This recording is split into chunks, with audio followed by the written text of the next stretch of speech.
we like to politic. Sometimes we listen to politicians calling each other names, but then when a politician speaks something brilliant at whiskey. Yes. It gets lost. People are getting emotional about Sifuna because they're just angry at Ruto. So now Sifuna is a guy that people want. But there was an argument that was coming out that like people are getting, the one that Lingugi brought forth, people are getting emotional about Sifuna because they're just angry at Ruto.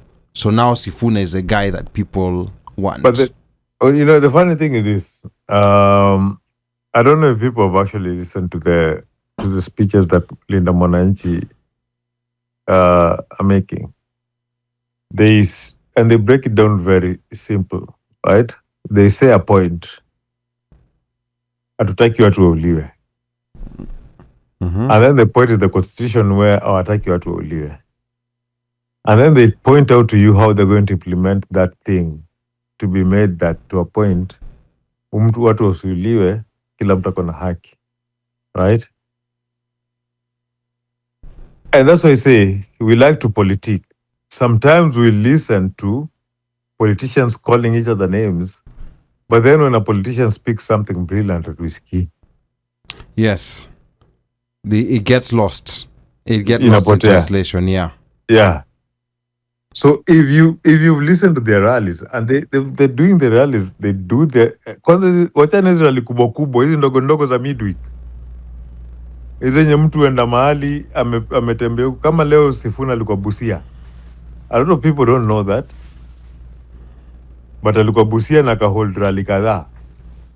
And the thing is, on those rallies when they go, hizo zenye wanaenda kwa ground wakiongelesha watu, those are rallies where they listen to what the people are saying and they explain to the people exactly what they're going to do and how they're going to do it. Wacha leza sijui tunakuja tunawaambia tutakuja kuwatengenezea hapa tumetenga mamilioni. Hakuna cha kutenga mamilioni. The fact is, we have a broken system. We need to fix it first. Alafu tuendelee na maisha. Now the thing is, we like fancy politics. We like politics with big words. We like drama. Wacha tuwe drama. Wacha ni kasirisha wa Kenya kidogo.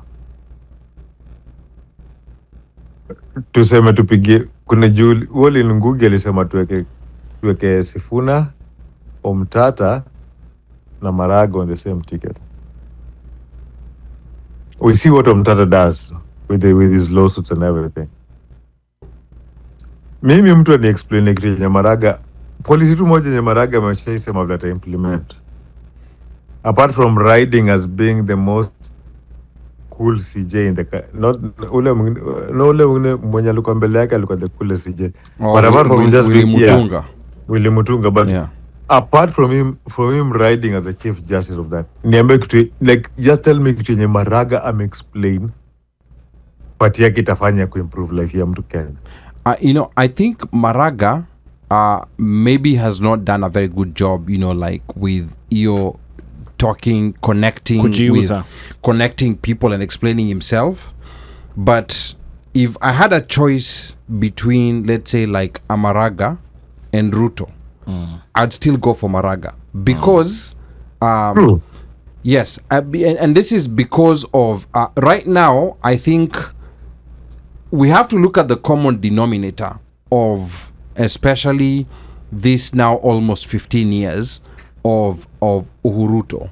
Theft, dishonesty, corruption. So to me, it's very important to just have someone lawlessness. Yeah. Yes. Unajua nini? Hata atufai kuangalia 15 years ali. Tuangalie tu hizi, like, just look at the first year of Ruto's government. If that alone doesn't disgust you.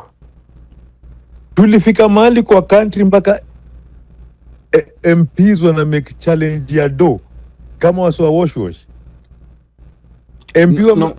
MP na flows kama kwa social media kama nini influencer.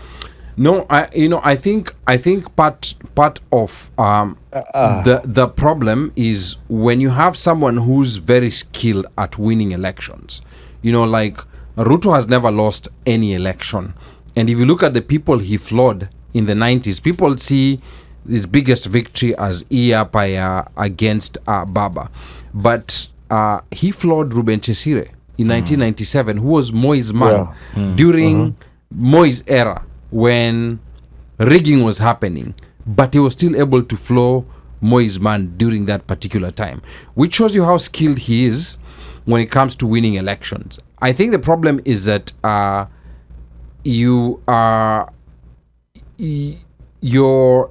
skilled. Maybe you're skilled at playing soccer, but now you want to take these soccer skills to playing rugby, to playing cricket, and to playing all other sports. Usain Bolt, yeah? Yes, exactly. Soccer, running skills. Great example. Amazing example. Usain Bolt, like fastest man on earth, and he thought he could, like take his speed and bring it on a soccer pitch and show people dust. But he realized real quick that he can't do it. Even the best in the world, Michael Jordan, he went and tried to play baseball. He was not able to do that. Now, the problem is that the team that the biggest disadvantage that he put himself on is that he had to reward all those people that he used to get to win. And now you have a bunch of not only incompetent, I can deal with incompetence, but you have incompetence.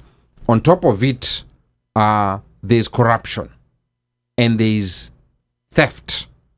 So that's very toxic. With Uhuru, the corruption was there, the theft was there, but at least there was an attempt to have competence in a lot of the spaces that he was hiring people. So I think the problem that we're experiencing in Kenya today is so profound that I think if we go another 5 years in this direction, I think God has been very kind to us, but I don't know what's going to happen after that, because sasa madeni tunafika the point where every 100 bob collected, I think we're at about 75 bob. Yeah. That's going towards paying debt. And now that is very dangerous, because we are no longer going to have, yani whatever is coming in tax, itakuwa inachukuliwa tu. Like all our debtors are waiting, wanazichukua tu. And the moment we refuse to pay the debt, I know that's a slogan that Jimmy Wanjigi has been using. One of the problems of refusing to pay debt, whether it's odious debt or real debt, is that it's going to affect the value of the currency. Naona right now, the Kenyan shilling has been artificially held at 130 bob per dollar.